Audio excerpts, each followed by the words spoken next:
आप सभी को मेरा प्रणाम, आपका स्वागत है। पिछले एपिसोड में हम लोगों ने देखा कि भले ही व्यक्ति ने वेद ज्ञान ही क्यों न ग्रहण कर लिया हो, किंतु यदि उसका अंतःकरण शुद्ध नहीं है तो इसके कितने गंभीर परिणाम आ सकते हैं। और इसका सबसे अच्छा उदाहरण तो हमारे भारत में ही उपस्थित है, रावण के रूप में। खैर, तो अब प्रश्न आता है कि इस अंतःकरण को शुद्ध कैसे किया जाए। इस विषय में शंकराचार्य ने इसके लिए दो मार्ग बताए हैं, एक प्रवृत्ति मार्ग और दूसरा निवृत्ति मार्ग। प्रवृत्ति मार्ग में आपको मीमांसा दर्शन का पालन करना पड़ेगा, अर्थात धर्म और कर्मकांड आदि का पालन करके अंतःकरण शुद्ध कर सकते हैं। और दूसरा मार्ग है निवृत्ति मार्ग। आचार्य शंकराचार्य के अनुसार मनुष्य के जीवन में मोक्ष के मार्ग में अंतःकरण की अशुद्धता के रूप में जो सबसे बड़ी बाधाएं आती हैं वह ऐषणाओं के रूप में आती है। ऐषणा का अर्थ होता है कि विवेक शून्य अभिलाषा अथवा कामना करना। पुत्रेषणा, वित्तेषणा और लोकेषणा, ये तीन प्रकार की ऐषणाएं मानव मन को प्रभावित करती हैं। इन सभी की बात हम पहले ही योग दर्शन में भी कर चुके हैं। जैसे पुत्र मोह में व्यक्ति अक्सर गलत कार्य करने लगता है कि जिससे उसके पुत्र का भला हो जाए। ऐसे ही वित्तेषणा के अंतर्गत वह अनुचित धन कमाने के लिए अथवा अनुचित लाभ कमाने के लिए गलत काम करने लगता है, जिसकी जीवन में कोई आवश्यकता नहीं होती। और लोकेषणा तो एक सात्विक वृत्ति है, फिर भी वह विकार के रूप में है। जैसे कोई व्यक्ति दान आदि करता है, अच्छे काम करता है, कोई अनाथाश्रम अथवा धर्मशाला बनवाता है, कुआं खुदवाता है, फिर उसके बाद में एक बड़ी सी अपने नाम की पट्टिका लगवाता है अथवा बोर्ड लगवाता है।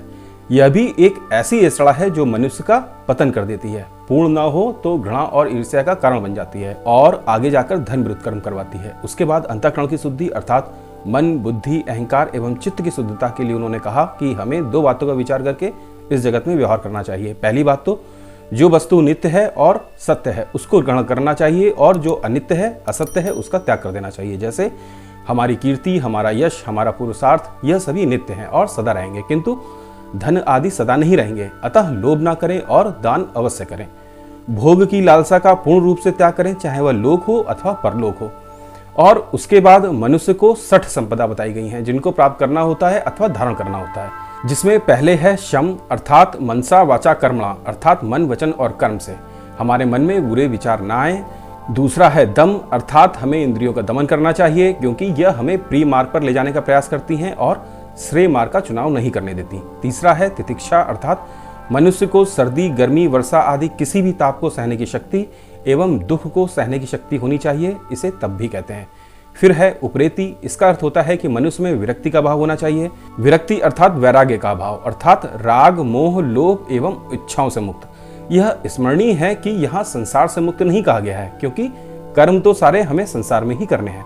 इसके बाद आता है समाधान अर्थात मनुष्य को संशय रहित होना चाहिए। संशय मनुष्य की आत्मा तक को रोगी बना देता है, उसका पतन कर देता है, इसलिए संशय को तत्काल दूर करने का प्रयास करना चाहिए। इसके बाद आती है श्रद्धा, और यह तो आप सभी जानते ही होंगे कि श्रद्धा के अभाव में कोई भी व्यक्ति कुछ भी प्राप्त नहीं कर सकता। हमारे यहाँ तो भगवद गीता अध्याय 4 श्लोक 39 में कहा ही गया है, श्रद्धावान लभते ज्ञानम तत्प्रह शम्यतेन्द्रियः ज्ञानम लब्धा पराम शांतिम अचिरेणाधि गच्छति। अर्थात वे जिनकी श्रद्धा अगाध है और जिन्होंने अपने मन और इंद्रियों पर नियंत्रण कर लिया है, वे दिव्य ज्ञान प्राप्त कर लेते हैं। इस दिव्य ज्ञान के द्वारा वे शीघ्र ही कभी ना समाप्त होने वाली परम शांति को प्राप्त कर लेते हैं। यहाँ श्री कृष्ण ज्ञान के संदर्भ में श्रद्धा के दृष्टिकोण का वर्णन कर रहे हैं कि सभी आध्यात्मिक सत्यों को शीघ्र स्वीकार नहीं किया जा सकता, अपितु इनमें से कुछ को इस मार्ग में अत्यधिक रूप से उन्नत होने पर ही अनुभव किया जा सकता है। यदि हम केवल उसे स्वीकार करते हैं जिसे हम वर्तमान में परख और समझ सकते हैं, तब हम उच्चतम आध्यात्मिक रहस्यों से वंचित हो जाएंगे, जिसे हम वर्तमान में समझ नहीं पा रहे हैं। उसे समझने और स्वीकार करने में श्रद्धा हमारी सहायता करती है। और अंत में आता है मुमुक्षत्व, जिसका अर्थ है कि मनुष्य के मन में अंततः मोक्ष की इच्छा होनी चाहिए। यदि वह इच्छा ही नहीं करेगा, अर्थात यदि प्रयोजन ही नहीं होगा, तो कार्य कैसे होगा?